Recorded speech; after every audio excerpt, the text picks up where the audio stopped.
Chess സിനിമയിൽ ദിലീപ് ആശിഷ് വിദ്യാർത്ഥിയോട് എന്തോ കാര്യത്തിന് മാപ്പി ചോദിക്കുക, അദ്ദേഹം ഇറ്റ്സ് ഓക്കെ എന്ന് പറയും. തൊട്ടടുത്ത് നിൽക്കുന്ന സലീംകുമാർ ഞാൻ ഇറ്റ്സ് ഓക്കെ അല്ലെങ്കിലോ എന്ന് പറയുന്നുണ്ട്. എന്നാൽ അതുപോലെയാണ് ഇത്തമാർ ബെൻ ഗവീർ എന്ന് പറയുന്ന ഇസ്രായേലിൻ്റെ സുരക്ഷാ മന്ത്രി പറയുന്നത് ഈ കരാറ് ഇസ്രായേലിന് വിരുദ്ധമാണ്, ഞങ്ങളിതിനെ അംഗീകരിക്കുന്നില്ല. യഥാർത്ഥത്തിൽ ഫെബ്രുവരി 28 മുതൽ ഇപ്പോൾ ഇന്ന് വരെ ജൂൺ വരെ എന്തൊരു ഉദ്വേഗത്തിൻ്റെ മുൾമുനയിലാണ് ലോകം. ഒന്ന് ഊർജ്ജ പ്രതിസന്ധി, മറ്റൊന്ന് സാമ്പത്തികമായ തിരിച്ചടികൾ, മറ്റൊന്ന് ആ മേഖലയിൽ തുടരുന്ന സംഘർഷം, മനുഷ്യജീവൻ നഷ്ടപ്പെടുന്നത്. അപ്പോൾ ഇത് എന്തുകൊണ്ട് ഇത് സംഭവിക്കുന്നതെന്ന് ജനങ്ങൾക്കറിയാം, എന്തുകൊണ്ട് ഇത് നിൽക്കുന്നില്ല എന്നും ജനങ്ങൾക്കറിയാം. അപ്പോൾ ഇത് ആരുടെ ആവശ്യമാണ് ഉടൻ ഒരു വെടിനിർത്തൽ എന്നുള്ളത്? അത് നോക്കി കഴിഞ്ഞാൽ അമേരിക്കയുടെയും ട്രംപിൻ്റെ ആവശ്യമാണ്. അമേരിക്കയുടെയും ട്രംപിൻ്റെ ഉറ്റത്തോഴരായ ഈജിപ്തും പാകിസ്ഥാനുമാണ് ഇതിൽ മധ്യസ്ഥ ശ്രമത്തിന് മുൻകൈ എടുത്തുള്ളത്. ഖത്തറും ഇപ്പോൾ ജോയിൻ ചെയ്തിട്ടുണ്ട്, ഖത്തറും ഒമാനും ഒക്കെ ഉണ്ട്. അപ്പോൾ ഈ യുദ്ധം എങ്ങനെ അവസാനിപ്പിക്കണം ട്രംപിന്? കാരണം ട്രംപിനെ സംബന്ധിച്ച് യുദ്ധം അവസാനിപ്പിക്കേണ്ടത് വളരെ അനിവാര്യമാണ് രാഷ്ട്രീയമായി. മിഡ് ടേം ഇലക്ഷൻ വരാൻ പോകണം നവംബറിൽ.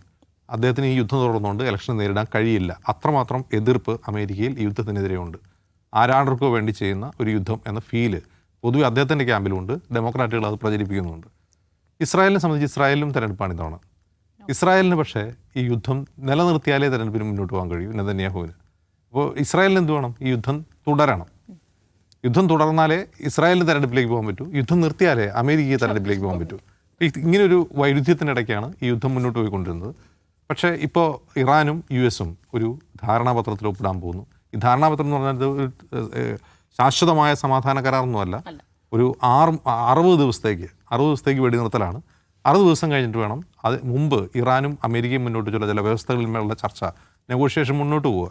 ഒന്ന് ഇറാൻ്റെ മേലുള്ള സാമ്പത്തിക ഉപരോധം പിൻവലിക്കുക, അവരുടെ ആ ഫ്രീസ് ചെയ്തിട്ടുള്ള അസറ്റ് നഷ്ടപരിഹാരം പിന്നെ അറസ്റ്റ് ചെയ്യുക, ഫ്രീസ് ചെയ്തിട്ടുള്ള അസറ്റ് അറസ്റ്റ് ചെയ്യുക, ലബനാൻ യുദ്ധം അവസാനിപ്പിക്കുക. അങ്ങനെ കുറേ അധികം കാര്യങ്ങളുണ്ട്. ലബനാൻ യുദ്ധം ഈ പറയുന്ന ഈ MOUവിൻ്റെ ഈ ധാരണാപത്രത്തിൻ്റെ ഭാഗമാണ്. പക്ഷേ അത് ഇസ്രായേൽ ഇപ്പോഴും അംഗീകരിച്ചില്ല. ഇസ്രായേൽ ഇന്നും അറ്റാക്ക് ചെയ്തിട്ടുണ്ട് ലബനാൻ. അപ്പോൾ ഇതൊരു താൽക്കാലികമായ, അതായത് ഇറാനെയും അമേരിക്കയെയും ടേബിളിലേക്ക് കൊണ്ടുവരാനുള്ള, പീസ് ടേബിളിലേക്ക് കൊണ്ടുവരാനുള്ള ഒരു മുന്നുപാധി എന്നോ അല്ലെങ്കിൽ തുടക്കം എന്നൊക്കെ പറയാവുന്ന ഒരു താൽക്കാലിക വെടിനിർത്തൽ കരാർ മാത്രമാണ്, ധാരണയാണ് വെള്ളിയാഴ്ച ഒപ്പിടാൻ പോകുന്നത്. അപ്പോൾ അതുകൊണ്ട് ഇനി മേഖലയിൽ എല്ലാം സമാധാനമായി, ഇസ്രായേൽ അടങ്ങിയിരിക്കും, ഇറാൻ സുരക്ഷിതമായിരിക്കും, ലബനനിൽ ആക്രമണം ഉണ്ടാവില്ല, ഒന്നും വിശ്വസിക്കാൻ കഴിയില്ല. ഈ ഒരു കരാർ ട്രംപിൻ്റെ ആവശ്യമാണ്, അമേരിക്കയുടെ ആവശ്യമാണ് ഇലക്ഷനിലേക്ക് പോകുന്നതിന്. അപ്പോൾ ഇനിയിപ്പോൾ എന്താണ് സംഭവിക്കാൻ പോവുക? ഇസ്രായേൽ ഇതിന് വഴങ്ങുമോ? ഇസ്രായേൽ നിരന്തരം അമേരിക്കയുമായി കലഹിക്കുമോ? അങ്ങനെയൊന്നുമല്ല സംഭവിക്കുക. ഇതുവരെ എന്താണോ ഇസ്രായേൽ അമേരിക്കയിൽ എടുത്ത പണി, ആ പണി അവരിനി തുടരും. ഒരു പക്ഷേ അതിൻ്റെ ഇൻറ്റൻസിറ്റി ഇപ്പോൾ കുറവായിരിക്കും. ഈ മിഡ് ടേം ഇലക്ഷൻ കഴിയുമ്പോൾ അത് കൂടും. എന്താണ് അവർ ചെയ്യാൻ പോകുന്നത്? സ്വാഭാവികമായി അവർ ലോബിയിങ് നടത്തും. ഇപ്പോൾ ഈ യുദ്ധത്തിന്, ഇറാൻ യുദ്ധത്തിന് എതിരായിട്ടുള്ള റിപ്പബ്ലിക്കന്മാരെ കൂടി തങ്ങളെ അനുകൂലമാക്കാൻ ശ്രമിക്കും. ട്രംപിനെ വീണ്ടും സ്വാധീനിക്കാൻ ശ്രമിക്കും. ഇസ്രായേലിന് ലബനാനെയും ഇറാനെയും ആക്രമിക്കാനുള്ളൊരു സാഹചര്യം അവരുണ്ടാക്കിയെടുക്കും. രാജ്യം സാർ, ഇപ്പം ഇതിനകത്ത് ഇപ്പം അമേരിക്ക പിൻവാങ്ങുന്നു. അമേരിക്ക പിൻവാങ്ങിയിട്ട് ഇസ്രായേൽ മാത്രമായി ആക്രമിക്കുന്നു. അമേരിക്ക പിൻവാങ്ങിയ ഘട്ടത്തിൽ അമേരിക്കൻ താല്പര്യങ്ങളെ ഞങ്ങൾ ആക്രമിക്കുന്നുള്ളൊരു സ്ട്രാറ്റജി ഇനി ഇറാൻ എടുക്കാനും പറ്റില്ല. സോ ഇറാൻ ലോക്കായി പോവില്ലേ?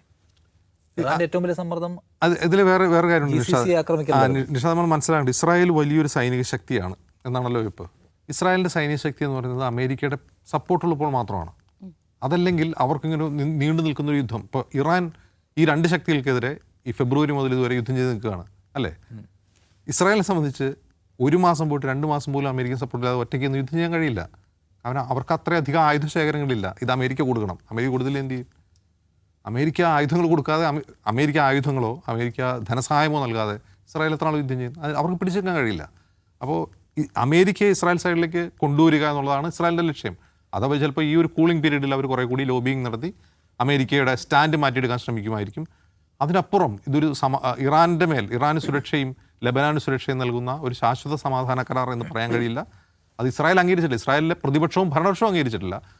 ഇത് ഇസ്രായേലിൻ്റെ താല്പര്യങ്ങളെ അപ്പാടെ ഹനിക്കുന്ന ഒന്നാണെന്നാണ് അവരെല്ലാവരും ഒറ്റക്കെട്ടായി ഒരേ സ്വരത്തിൽ, ഇസ്രായേൽ മാധ്യമങ്ങൾ ഉൾപ്പെടെ പറയുന്നത്. അതുകൊണ്ട് ഇതൊരു ശാശ്വത സമാധാനത്തിലേക്കുള്ള വാതിൽ തുറക്കുകയാണെന്ന് പറയാനേ കഴിയില്ല.